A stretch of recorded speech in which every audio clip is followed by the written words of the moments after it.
Get in early. Here are 3 altcoins you need to look at right now. One of these is about to change America forever. Welcome to the Bean Pod. This is your place for all things stocks and crypto. From beginner tips to expert picks. Use this as fuel for your investing journey, because when you're in the know, your money will grow. This episode of the Bean Pod is sponsored by KyberSwap. KyberSwap is a DEX and DEX aggregator, which is built to facilitate all your DeFi needs in one single platform. Fast, cheap, and safe. User experience is KyberSwap's sole focus to make everyone's life better in DeFi.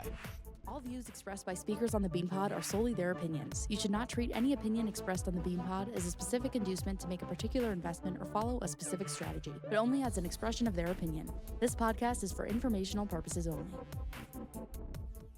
Welcome to the Bean Pod. This is Shane, aka the Jolly Green Investor. And this is Josh, the Nifty Investor. Today, we're going to be highlighting 3 altcoins which are riding massive tailwinds that you need to look at right now.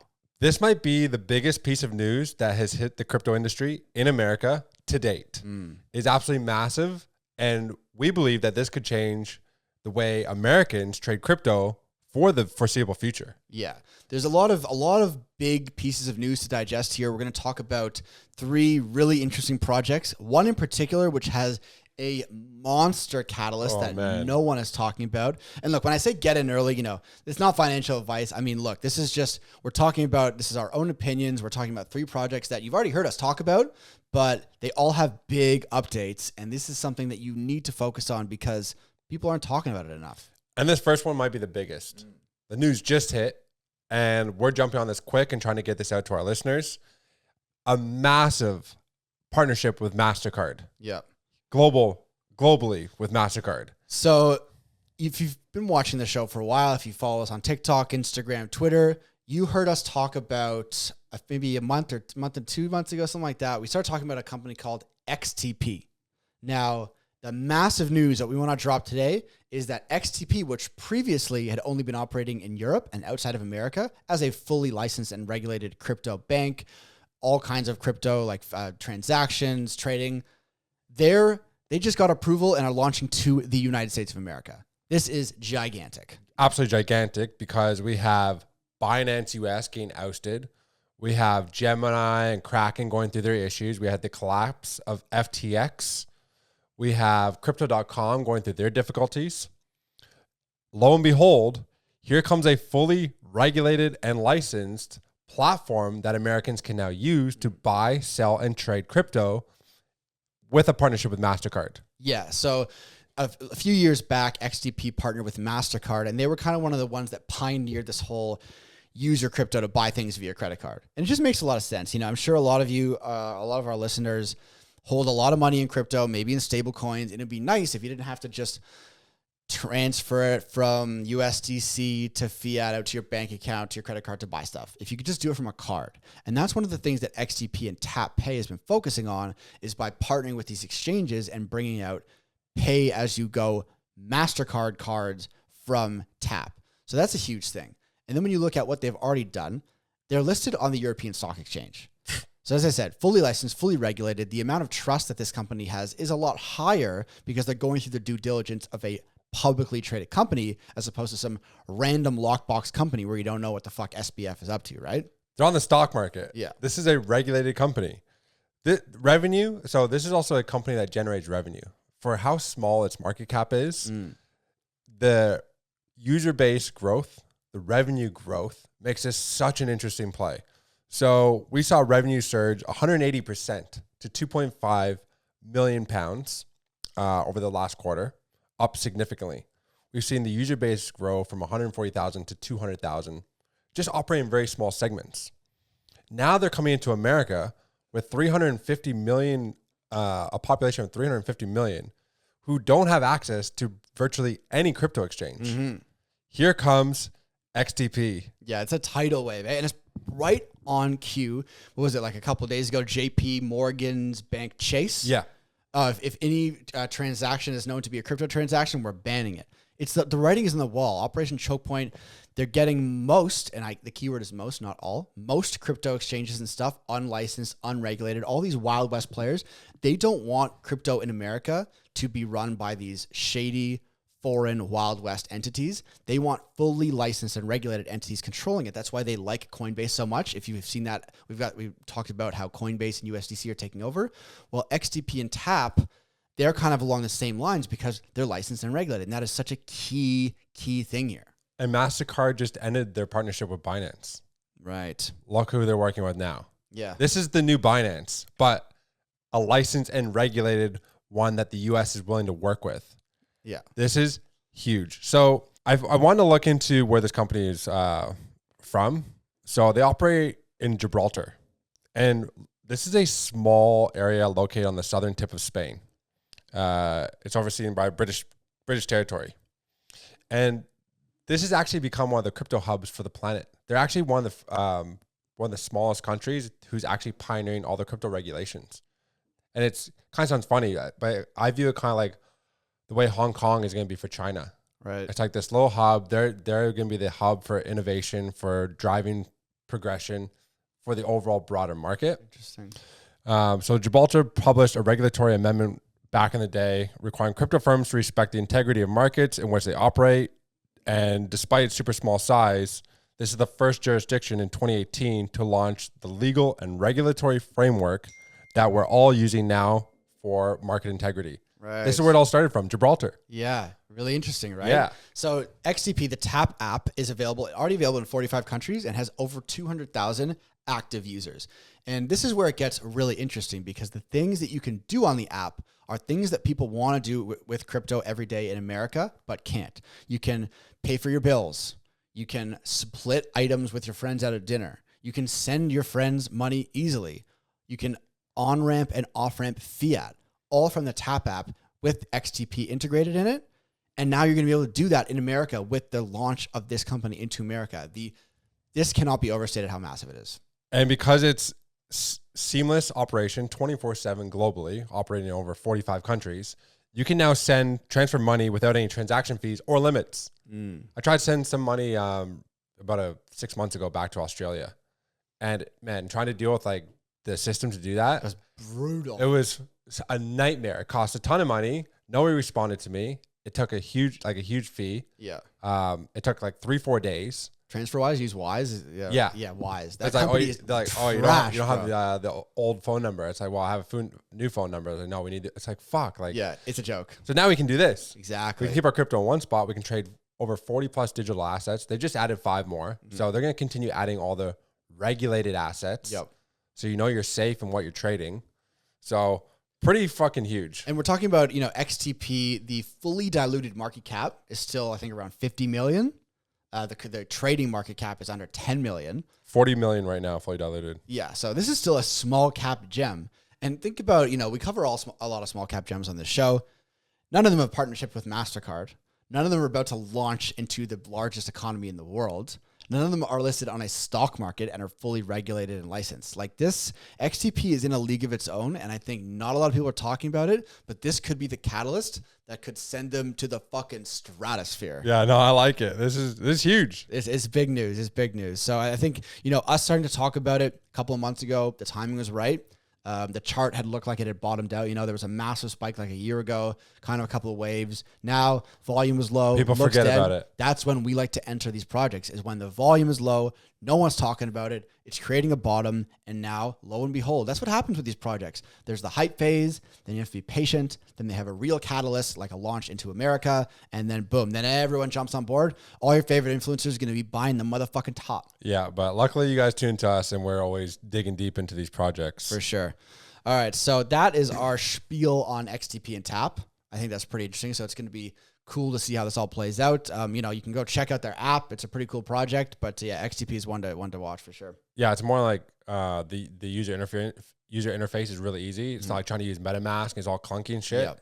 It's like what your banking app would look like. For sure. Right? Super easy. So there's 2 more projects that we want to talk about today that have, we said, get in early. Obviously, it's not financial advice, but we like to talk about, again, products that look like they're bottomed out. Looks like no one's talking about them anymore, but they're operating in a sector that has massive tailwinds.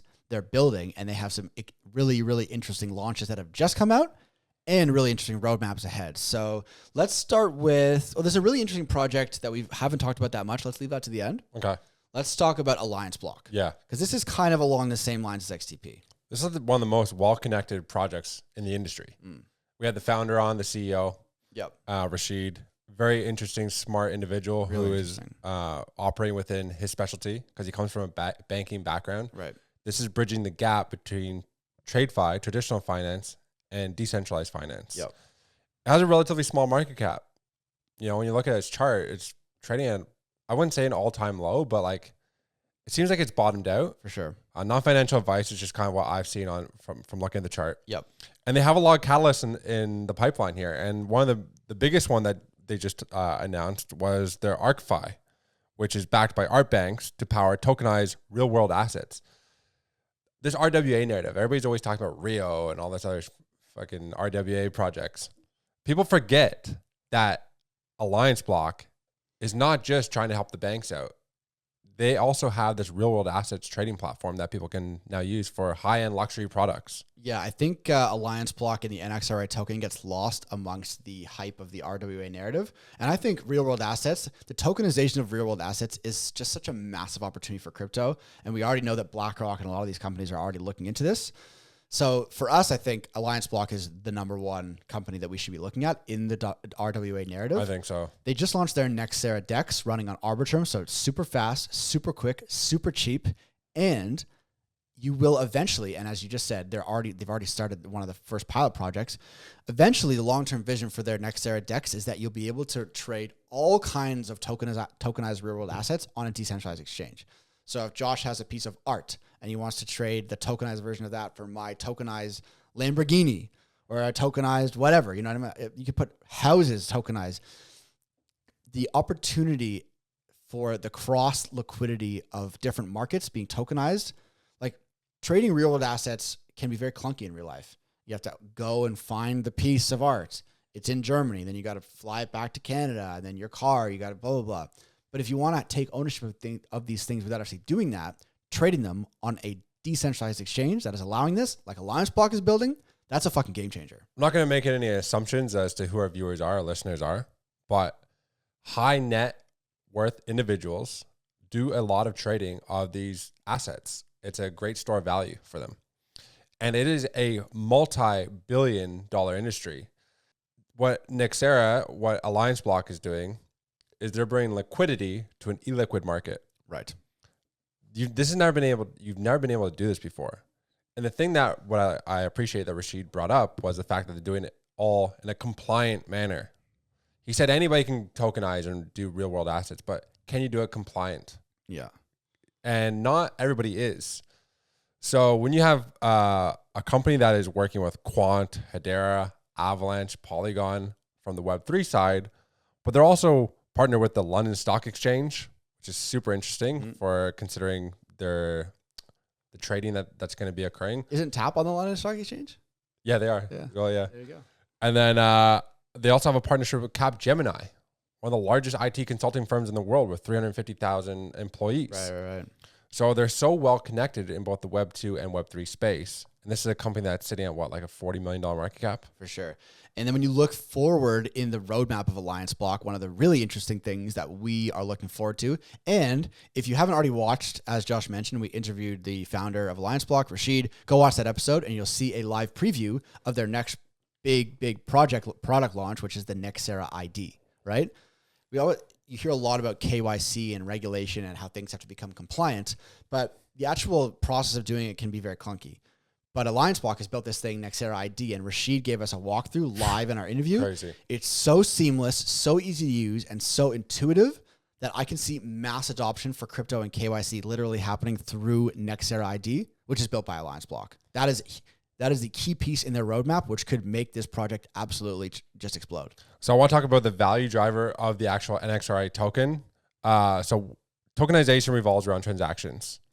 With AllianceBlock, every single transaction will go into a wallet and then is swapped for NXRA. So for every product they have, a part of the fee will go to NXRA. Right.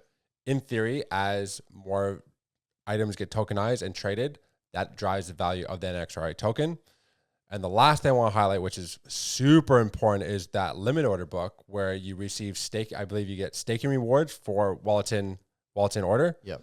So let's say Bitcoin's sitting at 25,000 right now. I place a limit order for 20,000. I'm hoping I'm going to get wicked down, but the money just like nothing ends up happening on regular exchanges. Yeah. It just sits there. Now you're going to be earning rewards for that whole time that you're waiting for that limit order to be hit. That's game changing. I love that. Yeah. When he was, again, you got to watch that interview with Rashid. He'll make you really excited about AllianceBlock. There's a lot of really cool things coming for AllianceBlock. And again, people are just forgetting about it right now because the chart is low, the volume's low, but hey, that's when you should be tuning in. Absolutely. So you'll notice that the first two projects we've talked about today are compliant. We're noticing a huge crackdowns right now. Binance is being ousted, Chase Bank in the UK and all these things. So very important that we're looking at compliant based projects because this is where enterprises are going to go. This is where the big money is going to come. Retail liquidity is dried up. We are relying on enterprise money now, and that's where they're going to be turning to. For sure. So for the third altcoin that we just think you need to look at right now, it's a project we've only started talking about this one recently, but it fits in with this compliant narrative. The chart looks to be bottomed out. No one's talking about it again, but that's where we like to jump on these things. It's Aleph Zero, AZERO. So AZERO has rapidly become one of the leaders in the ZK zero knowledge privacy space. They seem to have a very rabid community and some interesting catalysts going forward, and they fit into this kind of compliant narrative, don't they? Privacy, security, and compliance. That is their focus. It's a public blockchain with private smart contracts. So this is going to be really excellent for enterprise adoption. This is what they're going to be looking for. Fast. It literally takes like every box when it comes to a layer one, and it's not an inflated market cap layer one. Yeah. You know, like a lot of these other ones we see with like multi-billion-dollar market caps with a shit ton of tokens still to be released. Yep. Because all the VC funding. Fast, transparent, immutable. I like that they put their partnerships are focused on security. You know, we see all the hacks. Enterprise don't want to be using chains that are getting hacked. Yeah. They are focusing on security, which I really like. All the transactions remain private and it's easy to use. 100%. There's a couple of things that really strike me why I'm kind of gravitated towards AZERO at this particular time. One, this is the time in the bear market where people need to be figuring out what their portfolio for the bull market will look like, right? So again, you mentioned AZERO hasn't really had that massive spike. AZERO has never seen a bull run. When you look at all these other top layer ones, and I should say quote unquote top layer ones, all the ones that their charts like the exact fucking same, right? Massive spike in 2020, 2021, and they're dead. Yeah. The amount of hype and attention and money and VCs not dumping their tokens, which will have to happen to allow those to get back to their all-time highs. Let's say like an Avalanche or a Cardano. That's going to take a crazy amount to get back to their all-time high. And there's so many bag holders that are going to be selling all the way up because they've seen bull runs, right? Exactly, yeah. AZERO doesn't have that. It doesn't have the baggage going into your relationship. It's like a fresh thing. Doesn't have that massive spike. It's never seen a bull run, so I really like that. Number two, we've alluded to this on social media a little bit lately. Vitalik Buterin has started to be very vocal about how ZK, zero knowledge, and privacy is going to play a massive role in crypto moving forward. And when we see the narrative and all this KYC and regulation and all that, the counterpoint to that is that there is always going to be a demand for these ZK and privacy services, and AZERO is a leader in that exact space. So again, read between the lines, narratives. When Vitalik starts to get vocal, he can ignite a narrative of ZK for all those altcoins, and AZERO is in that sector. Absolutely. With an upcoming MetaMask integration, that's going to really bring in mass adoption, I believe. You know, you switch on your MetaMask and Ethereum is always like the first one there. Soon you're going to have Aleph Zero there. That's going to be huge. Yeah. That's going to be able to access all the different dApps that exist. And I love that they focus on the experience with their dApps. They want them to operate like Web 2. Yeah. They want the user experience to be similar to what we're already used to using on a daily basis. A lot of these Web3 apps are super clunky. Yeah. But you're going to lose users if it's shit, right? So the fact that they're focusing on that, I really like. Two other things to note is this was one of the top 5 of Europe's top blockchain projects they were awarded. Startup of the year. Really important. Like this is in Europe. This is where the regulations are kind of coming out. Top startup of the year. Beautiful. And then best infrastructure project from the NXRA Expo. So yeah, Pretty cool. They're very well recognized in Europe, and I think so. Recently, there was a few large buys that came in on AZERO. That was interesting. Yeah. Spurred by a potential rumor that they were going to strike a partnership with Deutsche Telekom, which is like the largest $300 billion in assets, 250 million customers. If they're going to partner with AZERO, not sure if that's going to happen or maybe just a rumor. But the fact that they're so well recognized in Europe, where Deutsche Telekom obviously operates, is something of note. I mentioned their community. When you look into it, 70% of AZERO is staked. Yeah. That's massive, man. It just shows long-term commitment to what seems to be a very solid project. You look at that chart, again, not financial advice. Looks like it's bottoming out. This is one project I'm going to have on my radar for the bull run going forward, 100%. Absolutely. And the fact that the community controls a majority of the blocks being processed, they're moving into fully decentralized blockchain, super important for regulations as well, which is why I think makes them so compliant. Right. All right, so look, if there's anything we missed about XTP, NXRA, or AZERO that you think we should mention, let us know in the comments. And if there's any other altcoins that you think are in this get in early, look at right now stage, let us know as well, because we'll always do a follow episode. Make sure you tune to the next episode. That one is going to be a banger.